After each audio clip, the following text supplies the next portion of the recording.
નમસ્તે વિદ્યાર્થી મિત્રો, ધ સ્કૂલ ઓફ સાયન્સના ઓનલાઈન એજ્યુકેશન સિસ્ટમમાં ફરી આપનું હાર્દિક સ્વાગત છે. તો આજે પાછા આપણે ફરી યામ ભૂમિતિ ચેપ્ટરને જોતા હતા.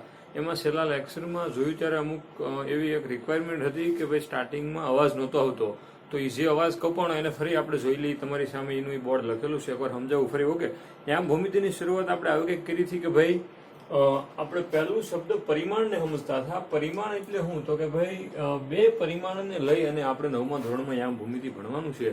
કઈ રીતના બે પરિમાણ? તો કે ભાઈ ધારો કે કોઈ A4 સાઇઝનું પેજ હોય, આપણી પાસે કોઈ A4 સાઇઝનું પેજ સપોઝ કે આપણે આવું લઈ, તો આને તમે લંબાઈ કહેતા હોય. આ જે સાઈડ લાંબુ હોય એને લંબાઈ કહેતા હોય, અને જે સાઈડ પહોળાઈ પનો એને પહોળાઈ કહેતા હોય. ટૂંકમાં એક L અને એક B, લંબાઈ અને પહોળાઈ. તો આ બે પરિમાણને લઈ અને આપણે યામ ભૂમિતિ જોઈ છે. ઓકે, તો ઈ પરિમાણ, બે પરિમાણ વાળી વાત આપણે 9મા ધોરણમાં લેવાની છે. લંબાઈ અને પહોળાઈ. આ બોર્ડ જે છે એ પણ આ સાઈડ છે એની લંબાઈ છે, આમ એની પહોળાઈ છે. ઓકે, અને એની જાડાઈને આપણે અત્યારે અહીંયા કોઈ અવગણવાની છે. ટૂંકમાં એને લઈ અને કોઈ વાત કરવાની નથી. ઓકે, જાડાઈ વાળી પણ એક એક્ઝામ્પલ તમારી સામે લીધું મેં. ઈટ છે A4 સાઇઝનું પેજ, એ બે પરિમાણ એને લંબાઈ અને પહોળાઈ હોય. ઈટ છે એને ટોટલ 3 પરિમાણ હોય. આ લંબાઈ હોય, પહોળાઈ હોય અને ઊંચાઈ અથવા તો જાડાઈ. તમે કહી શકો ઈટ બધા જોઈએ છે. ઓકે, એને દળ એટલે કે લાંબી હોય, પહોળી હોય અને થોડુંક દળ જે જાડું પણ હોય એને પણ આપણે ધ્યાને લેવું પડતું હોય. અવગણી શકાય એવું હોતું નથી. બરાબર છે? ઓકે, તો એ વાત થઈ 3 પરિમાણની. અને હવે આપણે યામ ભૂમિતિમાં એક શબ્દ યામાક્ષોની વાત, અહીંયા એક્સયામ અને વાયયામની વાત કરવાની છે. પહેલો ઘટક હોય એને આપણે એક્સયામ કાઉન્સમાં લખતા હોઈએ અને બીજા ઘટકને વાયયામ લખતા હોઈએ. ફરજિયાત યાદ રાખવું રહ્યું કે ભાઈ કાઉન્સ જે છે, યામાક્ષોને આપણે કાઉન્સની અંદર દર્શાવતા હોઈએ. કાઉન્સમાં પહેલો ઘટક છે એ એક્સયામ હશે અને બીજો ઘટક કયો હશે? ભાઈ વાયયામ હશે. ઓકે, પછી આપણે આજે આડી લાઈન છે એને એક્સ અક્ષ કહેતા હોય, સમાંતર અક્ષ. બરાબર, સમાંતર લાઈન આખી છે, સમક્ષિતિજ રેખા એવું પણ કહી શકો તમે. આડી લાઈન છે એને શું કહેવાય? સમક્ષિતિજ રેખા. ઓકે, અને એક્સ આ બાજુ જે છે ઋણ એક્સ, એક્સ ડેશ તમારી સામે બધું લખેલું છે. આ વાય અને આ વાય ડેશ લંબ છે, તો આને કહેવાય શિરોલંબ રેખા. બરાબર છે? ઓકે, પછી બે યામાક્ષો જે છેદે એને આપણે ઉગમ બિંદુ કહેતા હોઈએ. અહીંયા જે છે એને આપણે કહેવાય ઉગમ બિંદુ. એના યામ 0 અને 0. કેમ કે ઉગમ બિંદુ એટલે સ્ટાર્ટિંગ નું બિંદુ. હજી તમે ફોર એક્ઝામ્પલ તરીકે ગાડીને શરૂ કરી તો એની સ્પીડ 0 હોય. ઓકે, હજી હાલવાની જ મળી, એનું સ્ટાર્ટ કર્યું છે, તમે પેલું ગિયર નાખી અને ક્લેચ મૂકશો ત્યારે સ્પીડ પકડશે. એમ અહીંયા જે છે આ બિંદુ, એ વચ્ચેનું બિંદુ જે છે એ સ્ટાર્ટિંગ બિંદુ છે. તમે હવે કોઈ સાઈડ જવાની શરૂઆત કરો તો તમે યામ ની અંદર એડ કર્યું, ઉમેર્યું એવું કહી શકાય. પણ અત્યારે જે વચ્ચેનું બિંદુ છે એ તમારું ઉગમ બિંદુ છે. એ જે કોઈ સ્ટાર્ટિંગ પોઈન્ટ છે, હજી તમે એક બાજુ હાલ્યા નથી અને એના યામ 0 0. ફરી વાર કહું, આડી લાઈન છે એ સમક્ષિતિજ રેખા, ઊભી છે એ શિરોલંબ રેખા. બંને જે યામાક્ષો જ્યાં છેદે ત્યાં 90 નો ખૂણો બને અને એના છેદ બિંદુને કહેવાય ઉગમ બિંદુ અને એના યામ 0 અને 0. ઓકે, પછી આ બાજુ આલો તો આ જે આખી લાઈન છે એ તમારી એક્સ લાઈન છે. ધન એક્સ કહે તો ઉગમ બિંદુની જમણી બાજુ અને ઋણ એક્સ કહે તો ઉગમ બિંદુની ડાબી બાજુ. એવી રીતે ધન વાય કહે તો ઉગમ બિંદુની ઉપરની બાજુ અને ઋણ વાય કહે તો ઉગમ બિંદુની નીચેની બાજુ. ઓકે, પછી બંને યામાક્ષો જે છે એ આખું સમતલ છે. આ બોર્ડ છે, ધારો કે એટલી વાત છે, આપણે એને આખું પેજમાં લખ્યું એવું સમજો તો એ સમતલને ટોટલ 4 ભાગમાં વિભાજન કરે. તો એ જે 4 ભાગ છે એ 4 શું બને છે? ભૂમિતિની ભાષામાં કહીએ તો 4 શરણ બને છે. આ બાજુનું પ્રથમ શરણ, આ તમારું દ્વિતીય શરણ, આ ત્રીજું શરણ અને આ ચતુર્થ શરણ. ઓકે, ગયા લેક્ચરમાં જે પેલું વોઇસ જે કઈ ઓડિયો હતો એ કપાણો હતો, એને લઈ એટલા માટે હું ફરી આ વસ્તુ એટલી લીધી છે. ઓકે, આ બધી વાત જોઈ હતી. કાઉન્સમાં પહેલો યામ છે એને ભુજ કહેવું, સોરી કોટી, અને બીજા યામને ભુજ એટલે કે એક્સ અક્ષને કોટી તથા વાય અક્ષને ભુજ કહે છે. એક્સ અક્ષ પર વાયયામ 0 અને વાય અક્ષ પર એક્સયામ 0. યામાક્ષ, બંને યામાક્ષો વચ્ચે 90 નો ખૂણો બને. અહીંયા આપણે વાત કરી હતી, આ કાટ ખૂણો બને છે એક્ઝેક્ટ અહીંયા. ઓકે, એટલી વાત આપણે કમ્પ્લીટ પૂરી કરી હતી. હવે એની પછી એક સ્વાધ્યાય પણ આપણે જોઈ લીધો હતો. તો આ બાજુનું જે બધું સમજાઈ ગયું અથવા તો કમ્પ્લીટ જોયેલું છે તો એને હું કાઢું છું, ભૂંસી કાઢું. ઓકે, અને પછી આપણે એની પછીનો જે સ્વાધ્યાય છે એના પ્રશ્નો ઉપરની સાઈડ લખેલા છે એની વાત કરવી છે. અને એમાં એક આકૃતિ સરસ મજાની છે, 2 જ દાખલા છે, ખૂબ હેલું છે.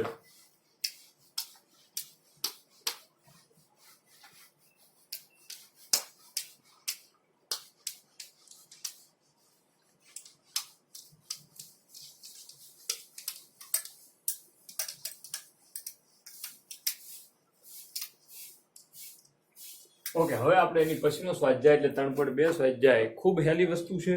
એક પછી એક પ્રશ્ન જોતા જઈએ. અહીંયા બાજુ પ્રશ્નો છે ને આ બાજુ આપણે એના જવાબ લખવા છે. પહેલો પ્રશ્ન એવો છે, સમક્ષિતિજ અને શિરોલંબ રેખાના યામ જણાવો. આ જે આડી લાઈન છે એને એક્સ અક્ષ કહેવાય અને ઊભી લાઈન છે એને વાય અક્ષ કહેવાય. તો આપણે સીધો જવાબ લખીએ કે ભાઈ સમક્ષિતિજ રેખા છે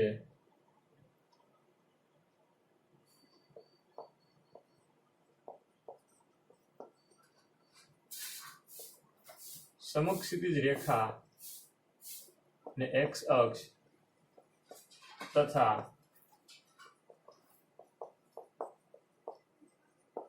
શિરોલંબ રેખાને વાય અક્ષ કહે છે. આવું કહેવાય કે નહીં? એટલે જોયું છું આપણે કે આ રીતે આમ દોરતા હતા. આ આડી રેખા એને એક્સ અક્ષ ઈ તે સમક્ષિતિજ રેખા, આ આપણું ઉગમ બિંદુ થતું હતું અને આ ઊભી એટલે વાય અક્ષ ઈ શિરોલંબ રેખા છે. હું કામ લંબ? તો કે 90 નો ખૂણો બનાવે એટલા માટે એને લંબ કહેવાય. બરાબર? ઓકે, તો આ વાત કરી આપણે સમક્ષિતિજ અને શિરોલંબ રેખાના નામ. સમક્ષિતિજ રેખાને એક્સ અક્ષ અને શિરોલંબ રેખાને વાય અક્ષ કહેવાય. પહેલા પ્રશ્નનો જવાબ. ઓકે, એની પછી બીજું જુઓ. આ બંને રેખાથી બનતા સમતલના દરેક ભાગને શું કહેવાય? તમને ખ્યાલ છે? આ દરેક ભાગ છે એને શું કહેવાય? સરણ કહેવાય. શું કહેવાય? તો લખું છું સીધો જવાબ કે ભાઈ સમતલના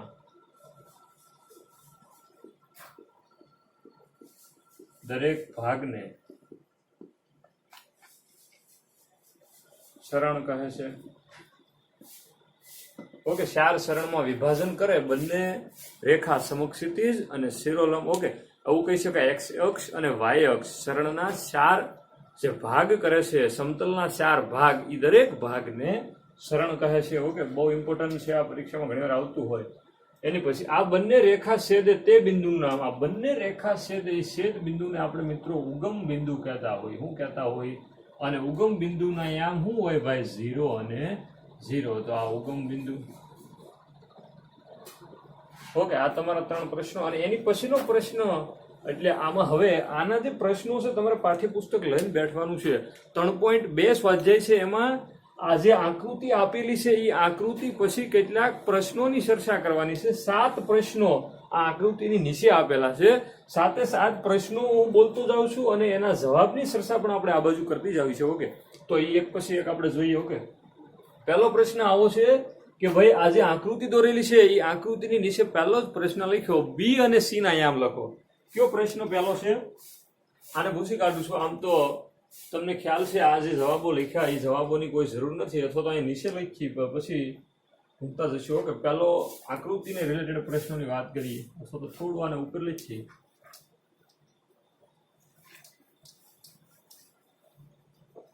સમતલના દરેક ભાગને સરણ કહેવાય. એ પ્રશ્ન અહીંયા છે આવી ગયો. અને ઉગમ બિંદુના યામ 0 અને 0. ઓકે, તો આ બધું આની અંદર આવી જાય છે. હવે એની પછીનો મેન પ્રશ્ન બીજો લઈ, આકૃતિ વાળો. આકૃતિના પ્રશ્નો એવું લખું છું અહીંયા. એમાં પહેલો પ્રશ્ન છે કે ભાઈ બી અને સી ના યામ લખો.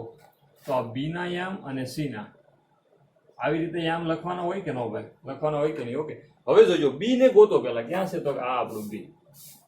સી ક્યાં છે? ગોતોજી. આ સી. હવે આપણે યામ લખતા થોડું ઘણું આપણને ફાવે છે. આજે આપણે કમ્પ્લીટ શીખી લેવું છે. હવે બી છે એ એક્સ યામ ને ક્યાં આડે? અહીંયા આડે છે. જુઓ, આ એક્સ અક્ષને સ્પર્શ કરે છે. પહેલું મારે એક્સ યામ જોવાનું છે. શું કામ? તો કે કાઉન્સમાં પહેલો યામ છે એ મારે શું લખવાનો છે? એક્સ, અને બીજો યામ વાય. હાવ આપણે ભૂમિતિની ભાષામાં પહેલો કોટી છે અને બીજો ભુજ છે. ઓકે, તો પહેલો યામ કોટી લખવો છે. પહેલો યામ મારે યામાક્ષો દર્શાવવા માટે ફરજિયાત કોટીને લેવો પડે, ટૂંકમાં એક્સ યામને લેવો પડે. તો તમને આકૃતિ જે આપેલી છે એની ઉપરથી એ બિંદુની યામ લખવાના કે યામ આપ્યા હોય અને આકૃતિમાં દર્શાવવાનું કે, તો પહેલું કામ આપણે એક્સ અક્ષમાં જવાનું છે. પહેલો અંક એક્સ અક્ષમાં શોધવાનો છે. બિંદુ હોય તો એ બિંદુ એક્સ યામને ક્યાં પહેલા સ્પર્શ કરે, ધન યા ઋણ, એને પહેલા સિલેક્ટ કરવાનું, એ લખવાનું છે. પછી વાય યામ ઉપર જવાનું છે. ફરી વાર એની કહાની કરું. કોઈ પણ બિંદુના યામ લખવાના કે કોઈ યામ આપે અને એને દર્શાવવાના કે ત્યારે પહેલું કામ એક્સ અક્ષમાંથી કરવાનું છે. એક્સ અક્ષને પહેલા સિલેક્ટ કરવાની છે. ઓકે, તો જો તમે બી એક્સ યામને ક્યાં આડે? -5 આગળ. તો આપણે પહેલા અહીંયા લખીએ તો બી એટલે -5 અને એક્સ યામ વાય યામને ક્યાં આડે? 2. તો લ્યો આ તમે યામ લખ્યા કહેવાય -5 અને 2. આ બી ના યામ કમ્પ્લીટ છે કે નહીં હેલું? એની પછી સી માં જુઓ, સી છે એની બાજુમાં લખી પહેલો અક્ષ x અક્ષ એટલે આડું, એને ક્યાં આડે 5 આગળ. જુઓ તમે ભૂલમાં આપણે એની બરાબરની કાળજી રાખજો. x યામ છે આડું, એને 5 આગળ સ્પર્શ કરે છે, અને y યામ છે આ, તો એમાં ક્યાં -5, તો એના યામ છે 5 - 5, 5 - 5. લ્યો આ પહેલો પ્રશ્ન કમ્પ્લીટ થયો.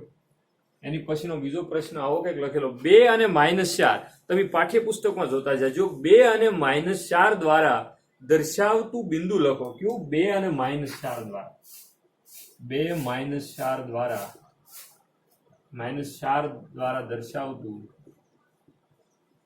બિંદુ. હવે આ બે રીતે આમ તો ગણાય. તમારે આ સરણની અંદર જે આકૃતિ છે એમાં 2 અને -4 ને સિલેક્ટ કરી લો. x યામ ધન છે, જોજો પહેલો યામ ધન એટલે 0 ની કઈ બાજુ? ભાઈ મારે જમણી બાજુ બે સિલેક્ટ કરવાનો. ઓકે હાલો અહીંયા 2 સિલેક્ટ કર્યા. ઘડી કાચી રીતે આપણે સિલેક્ટ કરીએ. હાલો પછી શું છે? -4. હવે y યામ ઋણ એટલે 0 ની ઉપર કે નીચે? તો કે નીચે. ઓકે હવે -4 અહીંયા આવી ગયું. તો આ જો આ 2 અને આ -4 જ્યાં થાય અહીંયા શું છે ભાઈ લખેલું આકૃતિમાં? g લખેલું છે. તો g ના તે જે છે એ 2 અને -4 એ કયા બિંદુના યામ છે ભાઈ? g. તો આવું લખી શકાય, 2 અને -4 દ્વારા દર્શાવતું બિંદુ એ કયું બિંદુ ભાઈ? g. પાર્લે g. ઓકે તો એ બિંદુ છે આપણું g. એની પછી ત્રીજો પ્રશ્ન આવી રીતે કઈક આપેલો છે કે ભાઈ બિંદુ m નો y યામ લખો. કયું બિંદુ? m. એક જ યામ લખવાનું કઈ છે એટલે અડધું આપણે બે લખી. પેલા આપણે જે કીધું એ m નો y યામ એટલે અથવા તો y અક્ષ શું થાય છે? y અક્ષ એટલે બીજો, પણ ખાલી આપણે y અક્ષ કહીએ એટલે આપણે ખાલી શિરોલંબ રેખા છે એ જ જોવાનું છે. પેલા m ક્યાં છે એને ગોતી લ્યો. તો કે ભાઈ m ક્યાં છે? જો m અહીંયા છે. જો છે કે નહીં? આને m કહેવાય. ઓકે એનો y યામ. હવે મેં અહીંયા બે લાઈન લખેલી હતી, એને ફરી એકવાર લખી દઉં હું કે ભાઈ x અક્ષ પર y યામ શું હોય? 0. અને y અક્ષ પર તમને ખ્યાલ આવી ગયો છે x યામ શું હોય? 0 હોય. બરાબર મગજમાં બેસે છે. x અક્ષ ઉપર y યામ 0 અને y યામ ઉપર x યામ 0. ઓકે તો અહીંયા જે m બિંદુ છે એ પહેલા તો અક્ષ ઉપર રહેલું છે. જ્યારે મિત્રો કોઈ પણ બિંદુ કોઈ એકાદા અક્ષ ઉપર રહેલું હોય તો એનો એક યામ 0 હોય. જે યામ ઉપર રહેલું છે એની સિવાયનો જે કોઈ યામ છે, એની સિવાયનો અક્ષ છે એ 0 થશે. તો આ m છે એ કયા અક્ષ ઉપર રહેલું છે?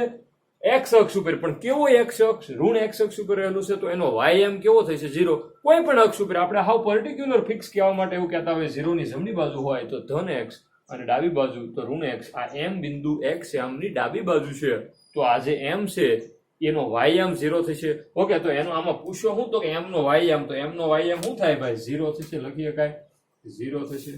અને એના m ના યામ કે m બિંદુના યામ લખવાના કે તો તમે લખી શકો -3 અને 0. ઘણાને એવો પ્રશ્ન થાય આમાં 0 - 3 લખ્યું તો નહીં મિત્રો. 0 - 3 લખશો તો એ બિંદુ આ થઈ જશે. n નહીં અહીંયા પેલો આ થઈ જશે 0 - 3. હું કામ? તો કે ભાઈ પહેલું સ્થાન કયા અક્ષને આપેલું છે? પહેલું સ્થાન x યામને આપેલું છે, એટલે મારે પહેલું x યામને સ્થાન આપવાનું. જો બિંદુ y યામ ઉપર હોય તો એનો x યામ 0 અને x યામ ઉપર હોય તો એનો y યામ 0. પણ પહેલું લખાય x યામ અને બીજું લખાય y યામ. ઓકે આ કેટલા પ્રશ્ન? ત્રીજો પ્રશ્ન. એની પછીનો ચોથો પ્રશ્નની વાત કરવી છે. ચોથો પ્રશ્ન આવો કંઈક છે, બિંદુ L નો x યામ લખો. બિંદુ L નો x અક્ષ. હાલો L જો ક્યાં છે? L ગો તો પેલા અહીંયા દેખાય છે કે નહીં? આ L. ઓકે એનો શું કીધું? x અક્ષ. હવે પેલા તો બિંદુ કયા યામ ઉપર રહેલું છે ભાઈ? y યામ ઉપર રહેલું છે. તો y યામ ઉપર રહેલું હોય તેનો x યામ શું થાય? 0. સીધો જવાબ. તો તમે લખી શકો L નો x યામ 0 થશે. અને L ના યામ પૂછ્યા નથી પણ આપણે લખીએ. તમને આઈડિયા આવી ગયો છે. L ના યામ શું થશે ભાઈ? x યામ 0. તો પહેલું સ્થાન x યામ નું, y યામ કેટલું છે? 5. ખ્યાલ આવે છે? y યામ નું સ્થાન બીજું રહેલું છે, x યામ નું સ્થાન પહેલું છે. એટલે પહેલું સ્થાન x યામ ને મળવું જોઈએ. બિંદુ કોઈ બી જગ્યાએ હોય પણ પહેલું સ્થાન x યામ નું અને બીજું સ્થાન y યામ. ઓકે ચાલો એની પછીનો પાંચમો પ્રશ્નની વાત કરવી છે. તમે પાઠ્યપુસ્તક ખુલ્લું રાખજો. ઓકે બિંદુ b c e g l અને m ના x અને y યામ લખો. બધા આવી જશે. જોજો b c e g l, b c e g l, b c e g l અને m ના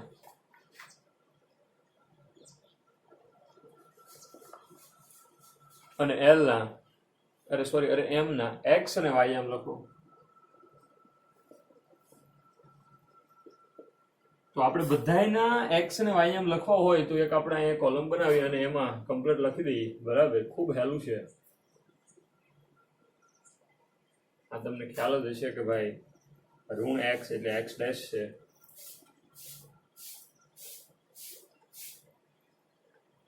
બીસી એટલે અહીંયા લખું છું એક પછી એક બિંદુ બી.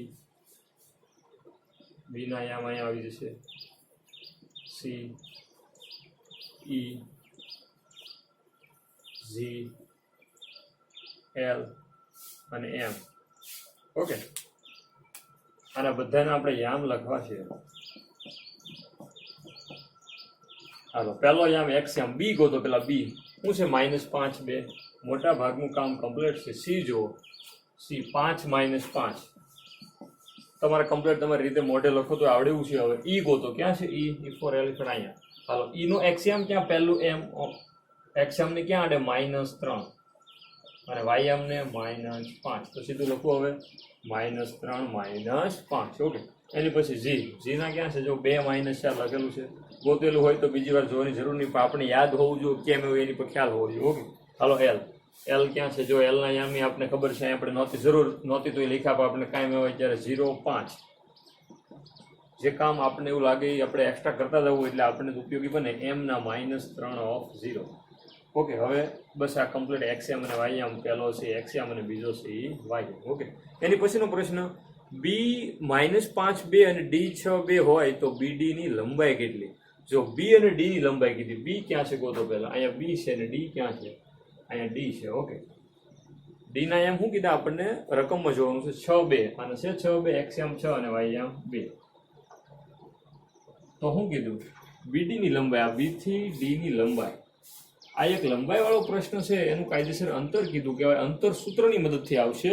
તો એને આપણે છેલ્લે રાખીએ. આ પતે પછી એની પછીનું એક પ્રશ્ન જોઈ લઈએ. છઠ્ઠો પ્રશ્ન પછી છેલ્લે રાખીએ આપણે. ઓકે, છેલ્લે આપણે છઠ્ઠો પ્રશ્ન જોઈને પૂરું કરશું. 7મો એમ ઈ. જોજો તમે એમ ઈ. એમ અને ઈ ને ગોતો. એમ અહીંયા છે જો,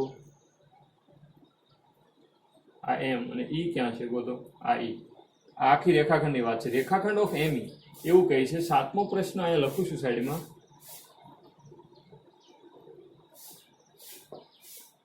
7મો પ્રશ્ન આ રીતે છે. એમ ઈ તથા એચ એન. રેખાખંડ એમ ઈ તથા રેખાખંડ એચ એન. રેખાખંડ એચ એન છેદે તે બિંદુના યામ.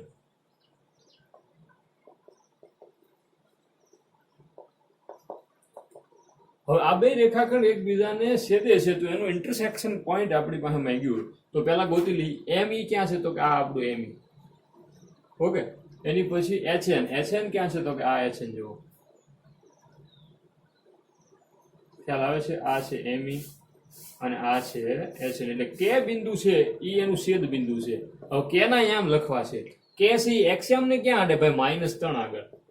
અને વાયએમ ને વાયએમ ની -3 આગળ. ઓકે, અને બિંદુ કયા શરણમાં છે? આ કયા શરણમાં બિંદુ છે? આ તો કે તૃતીય શરણમાં બિંદુ છે.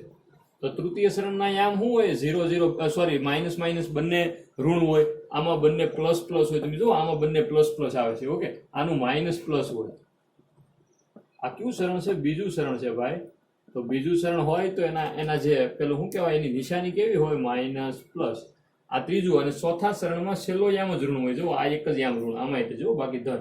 ખ્યાલ આવે છે? આની પણ વાત આપણે કરીશું પેલા છે. ઓકે, તો આ થઈ આની પહેલી 7મો પ્રશ્ન હતો એ આપણે કમ્પ્લીટ કર્યું. -3 છઠ્ઠો પ્રશ્ન છે તો એની વાત કરી કે ભાઈ બી થી ડી સુધીનું અંતર. એવો કંઈક છઠ્ઠો પ્રશ્ન છે કે બી ના યામ હોય અને ડી ના યામ. તો બીડી ની લંબાઈ, બી થી ડી ની લંબાઈ, આ લંબાઈ કેટલી થશે? ઓકે, હવે લંબાઈ મેળવવા માટે જોજો તમે આ સંખ્યા રેખાની મદદથી આપણે ખ્યાલ આવે. -5 થી આપણે જવાનું ક્યાં છે? 6 સુધી. તો આ ધારો કે 1 એકમ 2 એકમ 3 4 5 6 7 8 9 10 11 સેન્ટીમીટર થાય. આજે આખો બીડી રેખાખંડ છે અહીંથી લઈને અહીંયા સુધી. ઓકે, એમાં અહીંથી લઈને આ બાજુનું 6 અને આ બાજુનું 5 એટલે 6 અને 5 ટોટલ 11 સેન્ટીમીટર થાય.